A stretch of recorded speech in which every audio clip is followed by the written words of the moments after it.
jamais entendu teremia ou ya ou because il y a beaucoup qui me gâtent popo là n'a pas nous si à l'ouverture nya là que nous dorme ya mi la jilo last day to open to work me là que nous venia so yes monsieur de magafa gonye po na magafa po ita awo mabana senyor ko di ko kwiga wombla ntu ya mofuro ga ire gbo ha se bi ka fra ko me ke mi ano wo non planchu ha de kato ha anwo kata kwenyi ikwenyi lo gogoro biye baba no que vida fica lá de ni sisa makwa mamaro nyara gbo fi no oh ara tanta c'est très chico so fatri kwe ma nya fi mo tanga ko ye ta mara tanta fa anyo bak ma jare ma pa fi aro ni hey bank manager ka vone oh ga awu pokolom na oh ma wira lo di ma na vai fa ta yey jesu mo wa mi avotoga ni sister oh ma mare wa tene na mani na je mo pro ya ka mo marwa ye je na gbele ofu kwa awo de mo fu ga na pon passe la ka ma wa bank manager do mo ko pa oh la combien de Magavo, Daniel va comme na fidèle ah bon ne peut pas de viola non bon ne peut pas de viola avec les potes de viola susu ou bien taside ben mega po ta gbe ma jagba ma gere budia na ma po ra e ba ba ma una ya tu ba mi do ya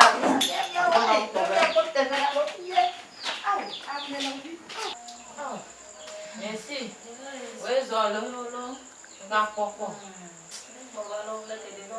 o folo atore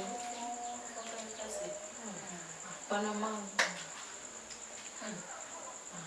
ke na ha mi ha mi len china na ma nya nchi ya ma grono do mama la ma qui gela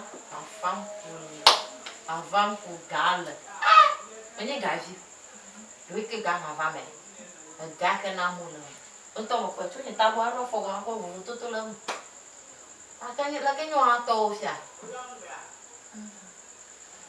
kanya ata me grana ko wo ko gake ni vile mcho kona me kona de no nya kona kro nge tumenya senna mkra because me bonara me sini ko wa petu me jire wa me nye jire vi o me nka jire wa me ba do to a o be si da la fa ton de 300,000 de un ye me jire wa de nka nye 300,000 me jire wa nye kolo vie agleno mwenye na na ko 300,000 ma de lo kofo ma fire eno mi apa la oji po yo ba ma chuga ma korura na ma le kofo am na onu kom ni gbere ka tensi ita ko innocent mwenye na na ke o nya holo o ta ya me bate ba blagore o milaji lo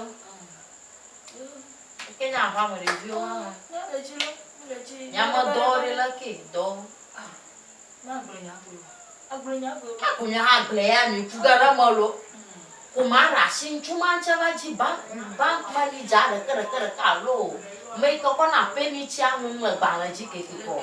Aba ji lo. Nye to chi ni me pe. Aga kagara me. Aba ku me kala peni chi mu amra pe pa ji 30 kra ha. Goto ka zana do please. No above 50 Ghana lo 100 Ghana. Devia menne no chote insidi. Si ya wo ke na wogi. Ya mi adundi ndo. So da shin chumanchi kra. Agbena nya ntro no jinchi ka ba kru dom lo dom. Si o dom lo banka o jinchi ka la peni chirashi. No gamara tombi na mo ko body ya to ko.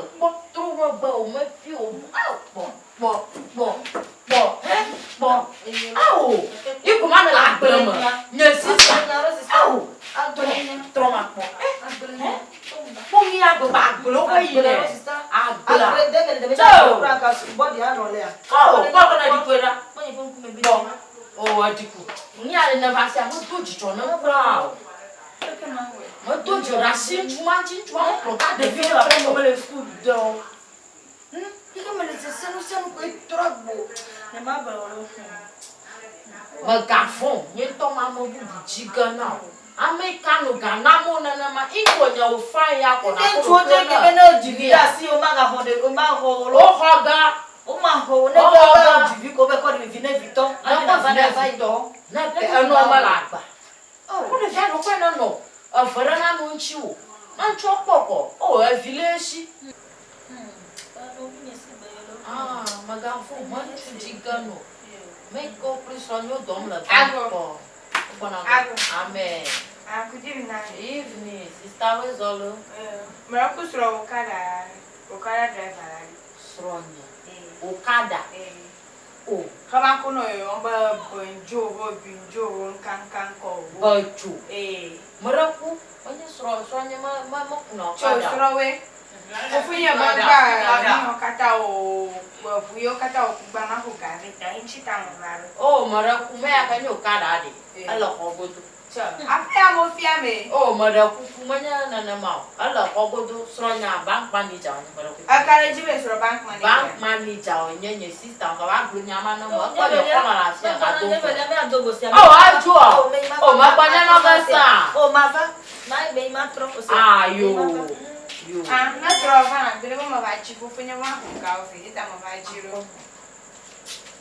Ma, we will not dropping about Madame Pama Jury and Young. So, go to me. but Gawu Maso, Tonado.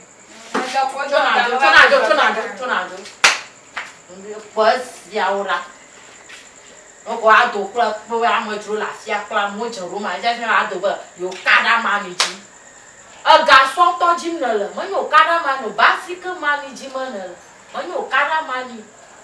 Blana quick. Nyapata, Wezolo, Wezo. Nyapata ka apo magala, omo magala. Ado gwefia. Sia ko fast still like tudo como anova. Ah, avia va. Sia fast. Ah, porque me creo que va fia e o dono ora nyamo ju vai ego, ni pro mi doli. Ni mo Akanya foto wo ya. Aku pernah mau punya bangsa jatuh ya. Aku nak adung dalam cicong nemu. Aku nak kape kulasi wo. Nak foto. Ada tak kudung dalam. Macam ni. Gambar 50,000. Fotonya gambar tu. Ada bermei. Fotonya ko mutu tu abo dia. Ya gara-gara gaji. Oh. Apa gambar ko aponto ma. Baga te demu, te to pomo zeta. Gara-gara gaji. Si dia pebla verbal ko 20 si yo gada e ma 30 si yo doni kan su gada mari Oh, kalau kita mau kasih adun saya nak foto. Nyo gata gara gaji saya lo ko kasih adun. Galire kemana? Na foto mana kamu lah ya mulu. Pun tin mau mana kulu na foto. Oh, kamu mana ko? Oh, mau mana kau? Juno jihan tu lah. Duna jilo. Mau mana kau? Oh, nyong yari utok bidek ke? Magala biang.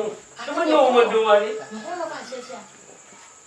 Apa? Apa lu? Hika, lulu toma. Lulu toma kuwan tonye. Apa nak bawa lu? Ya hari, lagi nak awak. Amu nyak gomo bian Citu, mama berani beri.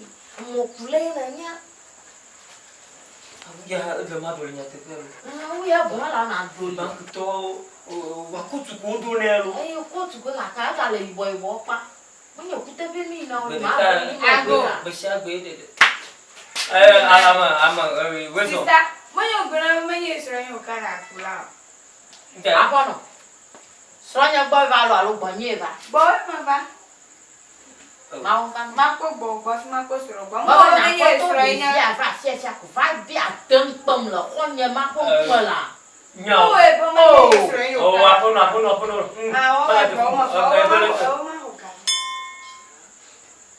Aku banyak aja. Nyakotɔ. Fu mo ha mo ma me fi le ko mo ju bo bana le. Ko mo. Obi adon ro da mo ko ji vie ko. Afare ma ha me odoro ra we ni. Azama ga do vie bo. Ke na pa ma to bo. Nyakotɔ. O wo pe gblɔ ne sia be de ye to ye ba kɔtɔ bɔ. A to ma ka Ma to bo afijo. Nyakotɔ.